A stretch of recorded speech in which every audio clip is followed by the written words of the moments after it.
గత నవంబర్ చివర్లో జరిగిన తెలంగాణ అసెంబ్లీ ఎన్నికల్లో ప్రజలు విచిత్రమైన తీర్పు ఇచ్చారు. గ్రామీణ ప్రాంతాల్లో కాంగ్రెస్ కు పట్టం కట్టిన ఓటర్లు రాజధాని ప్రాంతంలో మాత్రం బీఆర్ఎస్ కు పూర్తి స్థాయి మెజార్టీ కట్టబెట్టారు. సంఖ్యారీత్యా అత్యధిక స్థానాలు గెలుచుకున్న కాంగ్రెస్ పార్టీ అధికారంలోకి రాగా బీఆర్ఎస్ పార్టీ ప్రతిపక్ష హోదాతో సరిపెట్టుకున్నది. అధికారం కోల్పోయిన బీఆర్ఎస్ పార్టీకి గ్రేటర్ హైదరాబాద్ ఎంతో ఊరటనిచ్చింది. గ్రేటర్ హైదరాబాద్ పరిధిలో కేవలం ఒక్క సీటు మాత్రమే కాంగ్రెస్ గెలుచుకోగలిగింది. దీంతో గ్రేటర్ పై ఎలాగైనా పట్టు సాధించాలని రేవంత్ స్పెషల్ ఫోకస్ చేస్తున్నారు. సైలెంట్ గా ఆపరేషన్ గ్రేటర్ ను మొదలు పెట్టినట్లు కనిపిస్తున్నది. బలమైన క్యాడర్ ఉన్న బీఆర్ఎస్ లీడర్లను కాంగ్రెస్ లో చేర్చుకునేందుకు కసరత్తు ప్రారంభించారు.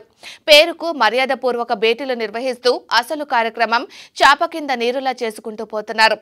సీఎం రేవంత్ ను కలుస్తున్న గ్రేటర్ నేతల సంఖ్య రోజు రోజుకు పెరుగుతూ వస్తున్నది. బీఆర్ఎస్ లోని స్ట్రాంగ్ లీడర్లకు కాంగ్రెస్ గాలమేస్తున్నది. ఇందులో చాలా మంది బడా నాయకులు, సీనియర్ నాయకులు ఉన్నారు. పార్టీలో చేరేందుకు ముహూర్తాలు కూడా ఫిక్స్ చేసుకుంటున్నట్లు సమాచారం.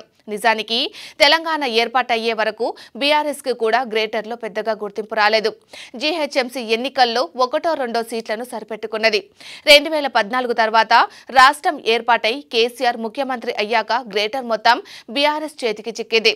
2 దఫాలు మేయర్ గా బీఆర్ఎస్ అభ్యర్థులే కొనసాగారు. ఇక 2023లో బీఆర్ఎస్ అధికారం కోల్పోవడంతో కాంగ్రెస్ పార్టీ గ్రేటర్ పై కన్నేసింది.